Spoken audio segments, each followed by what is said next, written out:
पार्वती माता ने सबसे पहले यही कहा, मुझे दीक्षा दीजिए। उसके बाद में कहा, केन मार्गेण देहि ब्रह्ममयो भवेत, कौन से मार्ग से हमारी ये देही आत्मा ब्रह्म स्वरूप को प्राप्त हो। तुम कृपा करो, कृपाम करो, कृपा कीजिए, आप कृपा कीजिए कि मुझे मार्ग सुझाएं। अब उसके बाद ईश्वर उवाच, भगवान शिव बोले, मम रूपासीत देवी त्वं त्वत्प्रीत्यर्थम वदाम्यहम लोकोपकारकः प्रश्नो न केनापि कृतः पुरा। हे देवी, आप तो मेरा अपना स्वरूप हैं। आपका यह प्रश्न बड़ा ही लोक हितकारी है। ऐसा प्रश्न पहले कभी किसी ने नहीं पूछा।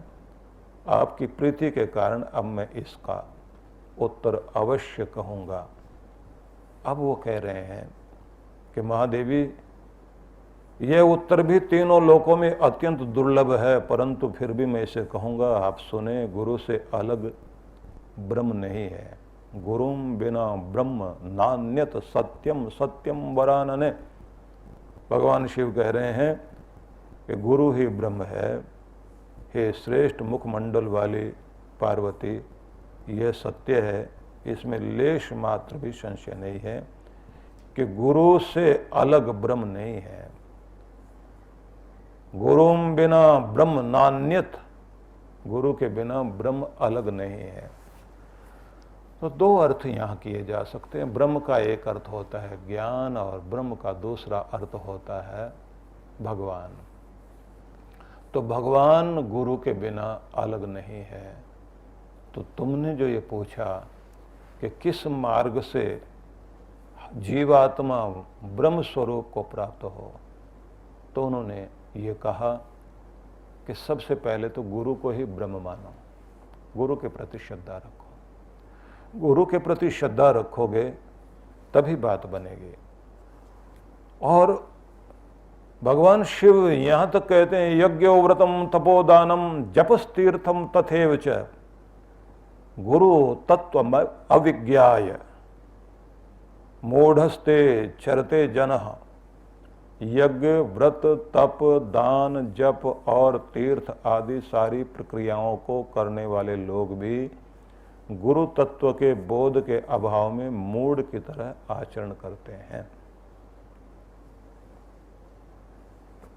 ये बहुत बड़ी बात कह दी गई है। यज्ञो व्रतम तपोदानम जपस्तीर्थम तथैव च। यज्ञ, व्रत, तप, दान, जप और तीर्थ सारी प्रक्रियाएं ऐसी हैं जो व्यक्ति को निष्पाप बनाती हैं और पुण्य प्रदान करती हैं। यज्ञ से पुण्य तो मिलता ही है। व्यक्ति जो है अपने पाप ताप को जलाता है। व्रत हमारे अपने आपे को ऊंचा उठाने के लिए माध्यम है। और तप तो एक ऐसी चीज है कि जिसके माध्यम से आप अपने अंदर के सारे कलमश जला पाते हैं। दान, तो दान जो धन का दान है, अन्न दान, धन दान, श्रम दान, भूमि दान, गौदान, कन्यादान, विद्या का दान, ज्ञान का दान, जितने भी तरह के दान हैं, सब दान व्यक्ति के जीवन में बहुत महत्वपूर्ण होते हैं। उसके बाद में एक और अवस्था आती है व्यक्ति के जीवन की, जब व्यक्ति सर्वस्व दान करता है, जिसको बोलते हैं सर्वमेधि यज्ञ करना।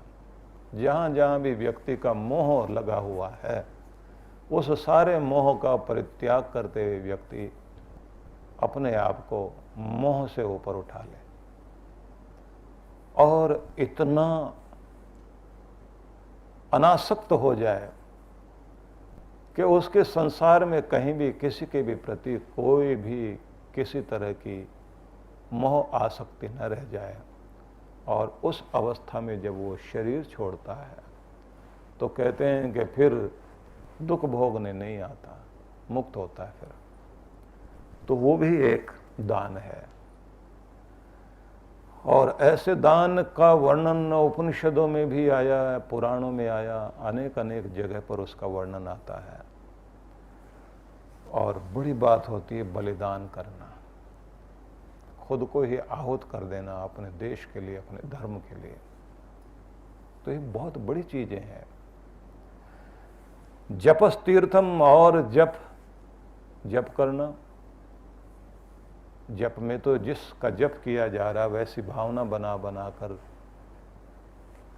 जिस इष्ट देव के प्रति आप भावपूर्ण होकर जप कर रहे हैं उसके स्वरूप को आप प्राप्त कर लेते हैं।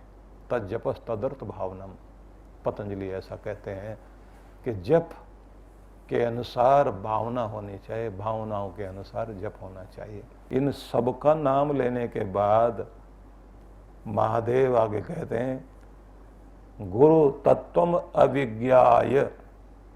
अगर ये सब तो कर लिया लेकिन गुरु तत्व का बोध नहीं हुआ, मूढ़स्ते चरते जना, वो गुरु तत्व के बोध ज्ञान न होने के कारण मूर्खों की तरह से ही दुनिया में रह जाते हैं। बड़े तीर्थ किए, बड़े जप किए, बड़े यज्ञ किए, लाभ कुछ नहीं हुआ, कोई परिवर्तन हुआ ही नहीं। चाहिए गुरु। जब गुरु होगा तो यही चीजें चमत्कार करने लग जाती हैं। एक छोटी सी क्रिया भी आपके जीवन को ऊंचा उठा देती है। इसलिए उन्होंने ये कहा प्रबुद्ध आत्मा, सद्गुरु एक ही है, भिन्न नहीं है, ये सत्य है और इसमें कोई संशय नहीं है।